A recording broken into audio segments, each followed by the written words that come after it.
Have you ever put frosting on poop?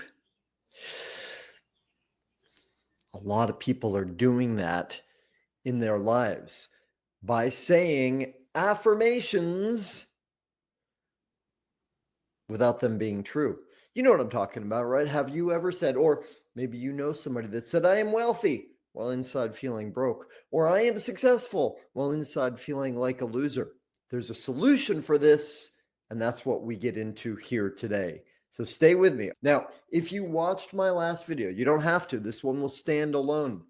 It's called Why Your Positive Affirmations Are Secretly Destroying Your Success. You know why affirmations don't work most of the time and why they actually make things worse. So, what's the solution? The solution is to not just keep stacking up a whole bunch of positive thoughts on top of negative self judgment. Right? We have to clean up the foundation. I'll give you an example. 1997, I was living at Omega Institute in upstate New York. Now, it had been 2 years since my divine whack upside the head. So I was already obsessed with personal and spiritual development. In my breathwork training, I'd learned about Byron Katie, one of the most amazing spiritual teachers of our time. I had done her work, I had read her books. And then 1997, I'm working at Omega Institute, and guess who comes on the faculty? Byron Katie. And I was working on faculty support. I got to meet Katie, have a great contact with her. I was part of the workshop. I got to go up on stage with, can you tell? I had a bit of a Shakti crush at the time. I got to go on stage with her and have a conversation, do the work. Guess what we did the work on? Me feeling like a fat kid, me feeling like a fat man at that point in my life. Now, at that point in my life, I wasn't fat, but I was a little overweight. Put it that way. I had come a long ways, but I was still a little overweight. Made really good sense to me. Probably made a difference in my life. However, I'll tell you in a few minutes about how it didn't work and how in some ways it messed things up. It wasn't long after that that I got into raw food and cleansing. I was already into yoga. And for how long? I don't know. I did everything I could to punish my body into submitting to the image I thought I had in my head, which if I had that, if I realized it in my body, I believed, then I would be happy, I would be worthy, I would be okay. You can see how this is a bit of a problem. So here's how this relates to you. You're not stuck in your life because you're not trying hard enough. Nobody is. Okay, a few people are really lazy, but even the reason they're lazy isn't, well, we'll skip that. You know what I'm talking about. The reason people aren't succeeded, the reason you're not succeeding to the level that you want to be is because it's not the head that rules. It's not the hard effort that makes the progress, right? Yes, we need work. Yes, we need effort. And our subconscious, what's underneath the surface, is steering the ship, steering the iceberg. It's ruling our lives. So it's a lot like, right, when I first got into raw food and cleansing, I learned about enemas.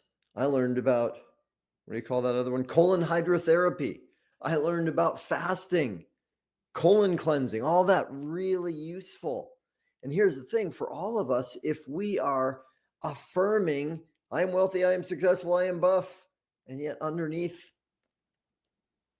negative self-judgment, it doesn't work, right? So what is the solution? Well, it's not putting frosting on poop, it's cleaning up the poop.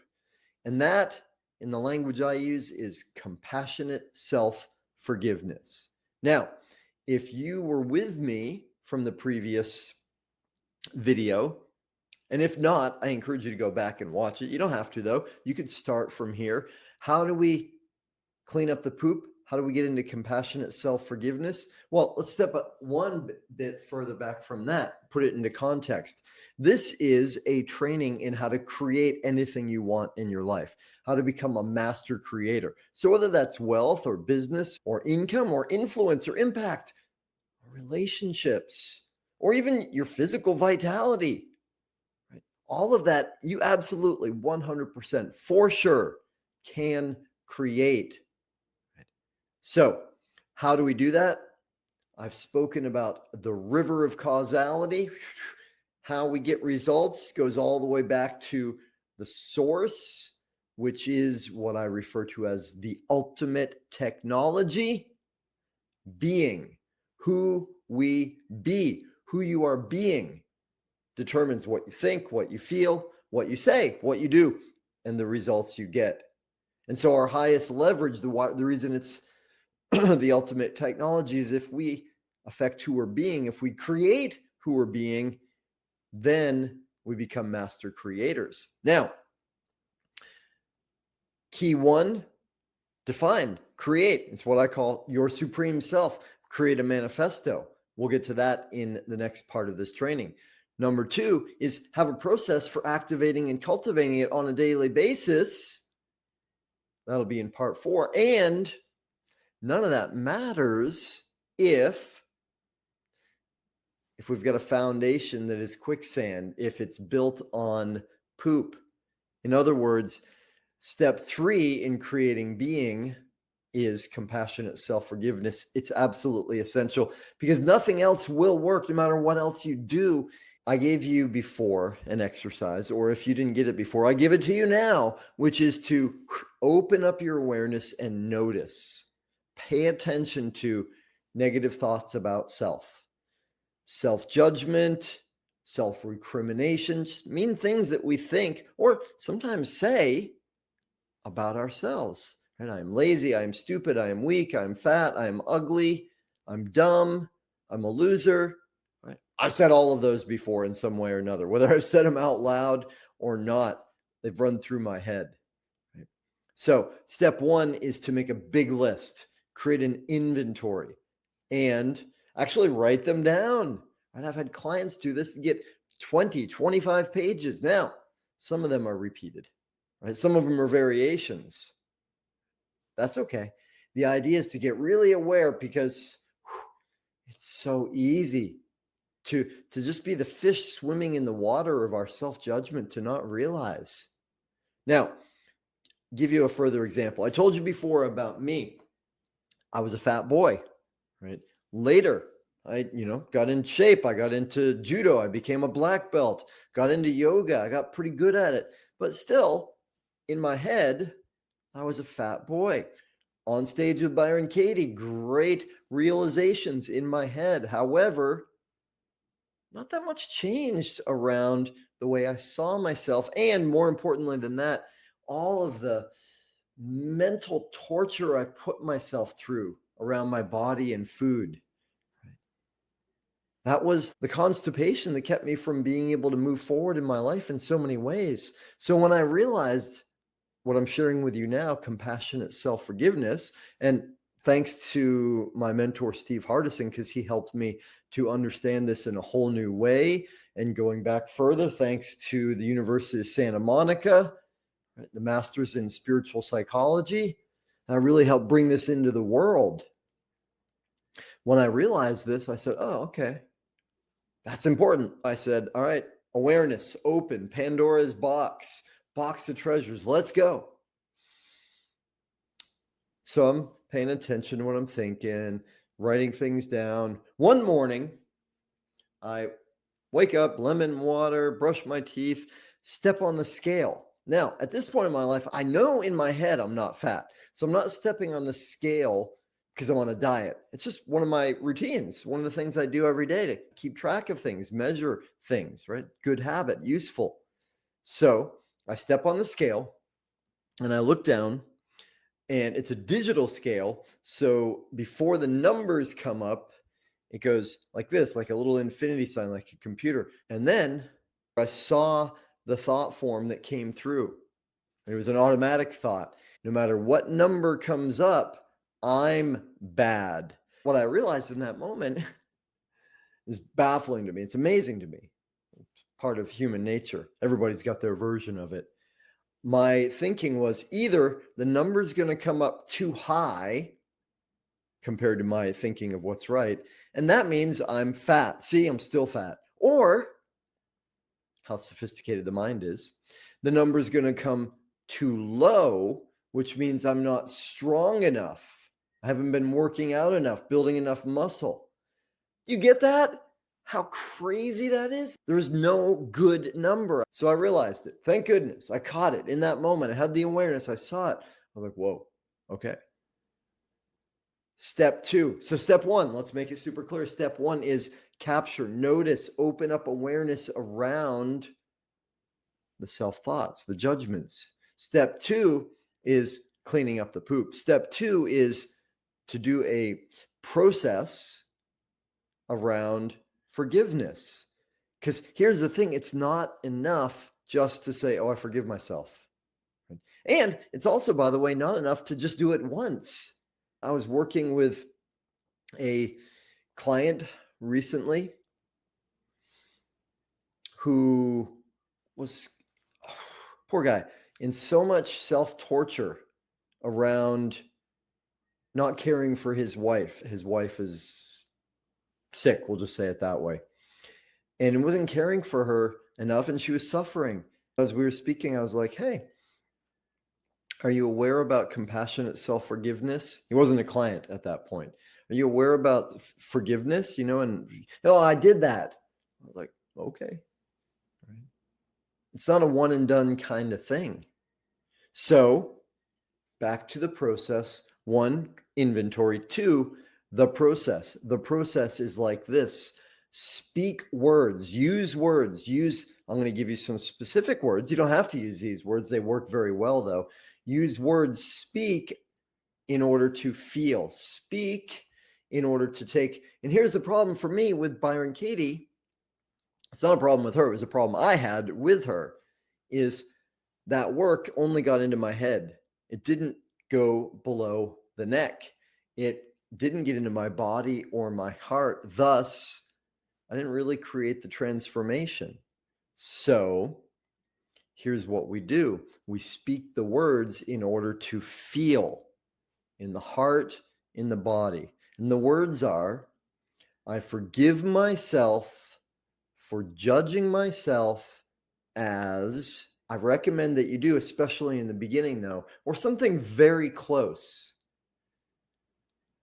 The danger is to make it checklist, step by step, because then we can think we've done it, cross it off our list, yet not have actually got the experience. So I said that day, and I had a few moments that I was able to attend to it right then. I closed the bathroom door, a little bit of privacy. I sat down on the toilet, seat closed, and I spoke, I forgive myself for judging myself as fat.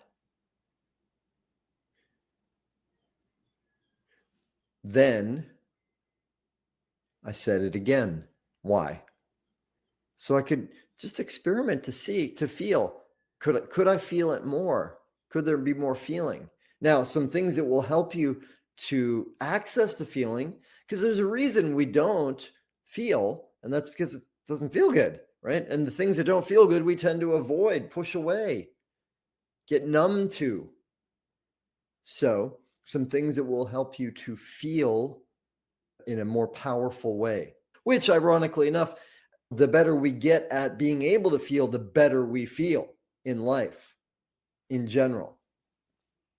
So some things that will help you to be able to access your feelings in that moment. I love to put my hands on my heart, both of them, right? Which reminds me to breathe. And I breathe in and out of my mouth if I want to create feeling, right? Because how do we stop ourselves from feeling? We stop breathing, hold our breath, breathe shallow. So I even like to rock a little bit. It's easier when I'm sitting rather than standing. I forgive myself for judging myself as fat. No, remember the point. It's for us. It's to feel. And so I did that. I spoke it a few times. And guess what happened? A whole bunch of emotion happened. Like tears came, sobs, like out of nowhere. Not really out of nowhere, but it seemed like it. They came from somewhere. Where did they come from? They came from the fact that I've been judging myself for decades, not just a little while, decades. I'd been essentially whipping myself, castigating myself, hurting myself. And I'd gotten so good at it and it become so automatic, didn't even realize I was doing it. So in that moment, forgive myself for judging myself as fat. I felt like, oh, and here's the brilliance of those words. I forgive myself for judging myself as fat. Right? I'm not forgiving myself for being fat. That's not what this is about. I'm forgiving myself for judging myself. And if you are a little, what we call that, extra for experts here, if you bend toward language in the way that I do, you'll get that the structure of this, I forgive myself for judging myself. Doesn't really matter what comes after that. For judging myself as fat, for judging myself as weak, for judging myself as lazy. It's the actual judging that matters. There's a great line in a Michael Franti song. Doesn't matter who you love, it matters do you love. It's about the action more than the object. So, forgive myself for judging. I don't even want to actually give you the example of it by saying it fast because I give you the wrong idea. I say those words, I said the words repeatedly. I felt, I had the release, and then space. Right? And there's a third step. First, though, let's get this one. One is the big inventory. Two is the process of releasing. I forgive myself for judging myself as, I'm saying this repeatedly on purpose. And if we do it well, and I don't mean well as in good, I mean to the point where we actually feel something, right? We can feel it in our heart and bones, and then it goes. That's the release, right? That is the constipation leaving us, right? That's the gunk that's been held in the body, in the heart, in the mind, in the psyche. It's going. It goes. So when I got to that sobs point, it released, and suddenly space, freedom. In my training and the way I work with clients, we call this Hell Week and Liberation Week. Hell Week, because it's no fun to notice and think about all of these judgments. Liberation Week, because if we do that, and this process I'm teaching you right now, we get free. We're liberated from them. So how does that go? What does it look like? Space. Right? And my coach John says this in a beautiful way. You know, that feeling when you're with your partner and you're in a fight, an argument. Have you ever had that? Let me not assume. Have you ever had that where you're with somebody that you love, especially a romantic, intimate, sexual kind of partner, and you're in an argument, right? And then maybe you've had the experience also where one of you suddenly goes, why are we doing this? Why?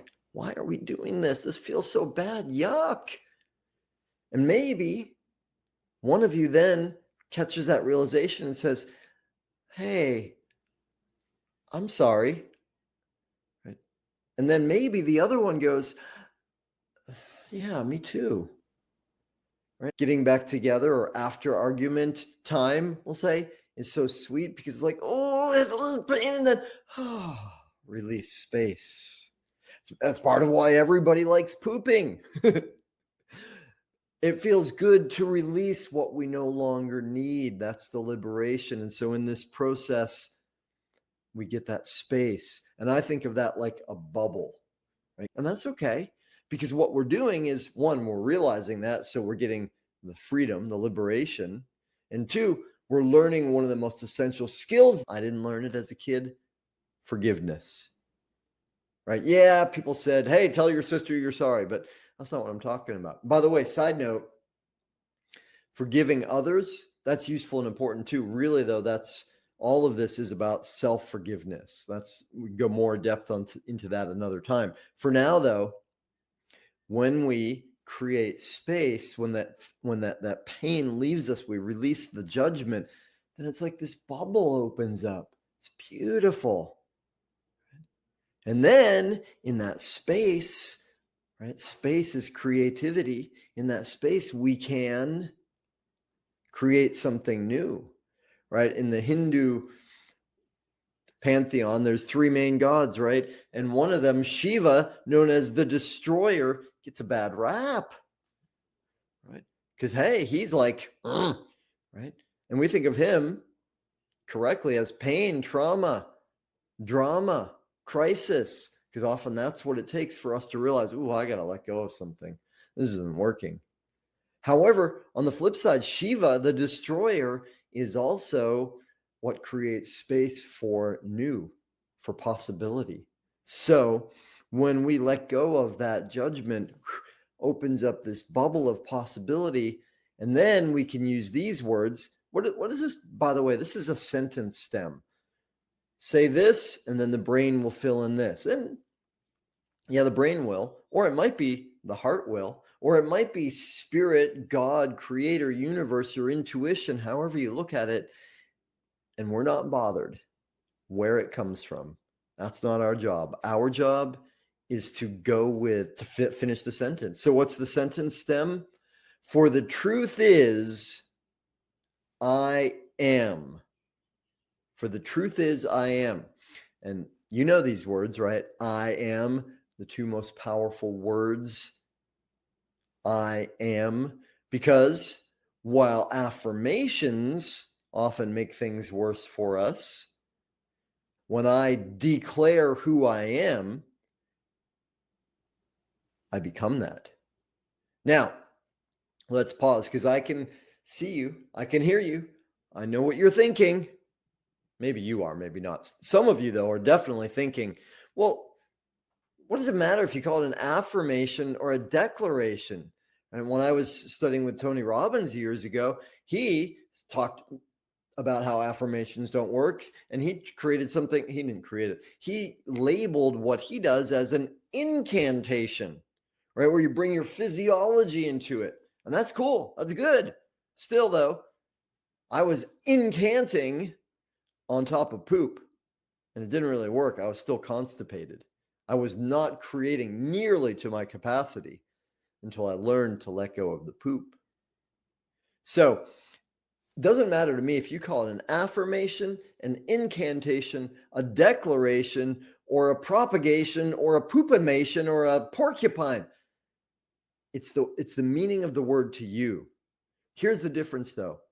When we say I am as a creation, from the energy of I am creating myself, right, with the language key contained in the word from ancient Aramaic, abracadabra, which means as I speak, I create.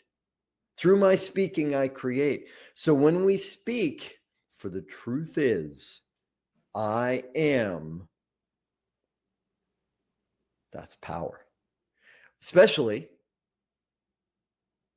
when we speak that from space, not from trying to label, not to try and layer on top of something else. I'm repeating for you on purpose. Repetition leads to mastery. So the truth is, I am, or sometimes I like to say it, what's even more true is I am. Because, yeah, you know what? Sometimes the self-judgments, I can find truth in that. I behave as a lazy guy sometimes. I get selfish sometimes. Of course. What's even more true, though, is I love work. What's even more true is I care deeply about everyone. So what do? We use the sentence stem. For the truth is, what's even more true is, I am. Then what do? You could say the speaking is like a prayer, like asking, like a meditation. I am broadcasting out. And then we wait, we listen for a response, an answer. And if we do, one will come.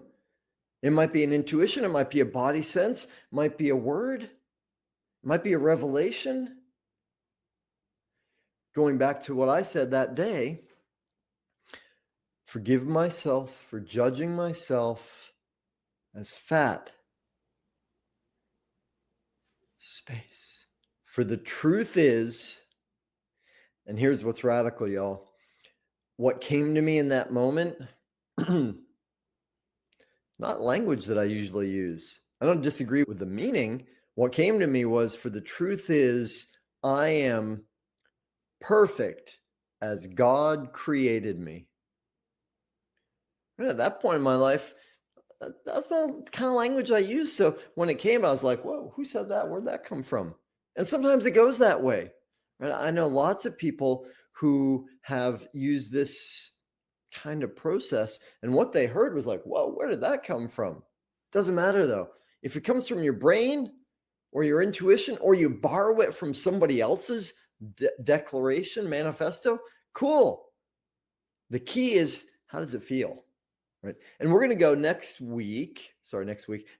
training into how we actually create this manifesto. Right now, I was going to say planting seeds. No, we're divining seeds. We're drawing from something bigger than our old self, the limited self, part X self. We're drawing from something bigger, our supreme self, our future self, our higher self, whatever you want to call it. And so in those moments, each one where we go, for the truth is, I am beautiful. For the truth is, I am infinite. Whatever it is, those are seeds. Grab them, take them, treasure them, write them down.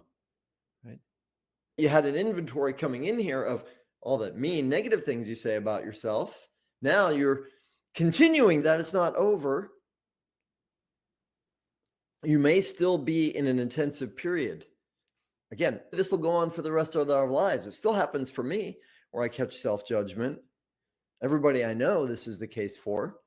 So we'll still keep it going. Well, you may be in a threshold period though. If you've been doing this for 3 days, maybe it'll take another 3 or 2 weeks. Typically, if we stay focused for 3 days, a week, 2 weeks, we'll get through the worst of it. Right? And more important though, is we get good at the skill of forgiveness. Right? So we're getting good at releasing and creating, planting new seeds. And those seeds, the things we write down, for the truth is I am, those become our manifesto, which we will speak about more soon. Now let's see. We hit it. So here's what we do. Next stage for you is to do this process, right? It's not enough just to know it in the head. It's a process of actually experimenting with it and doing it. And what does it look like for you? I don't know. Maybe for you, it'll be sobs, tears. Maybe not, though. It doesn't matter. Everybody's different. Doesn't matter. What matters is do it your way as deeply as you can. Give yourself the incredible gift, have the courage to feel. The deeper you feel, allow yourself to feel, it's safe for you to feel. It is. Right? The deeper you feel, the more power this process will have for you. The more poop will be released out, the more space you'll create, the more beautiful will be the seeds of your manifesto. The truth is, and absolutely positively, most important, let me say, don't skip this step. Even though in my 3 keys to being that I shared with you before, it's the third one, it's essential. The other ones just don't work without it. So all that said, if you are on social media, if you got a question or comment, please Put it in there, and I would love to hear from you. Have you done this process? Does it make sense to you? Do you have questions or challenges with it? Let me know. I would love to connect with you on that. If you are in this training with me, I'll be back with you in 5 days. Thank you so much for being here, for being part of the solution, for being committed to a vibrant, thriving life. I love you. Aloha.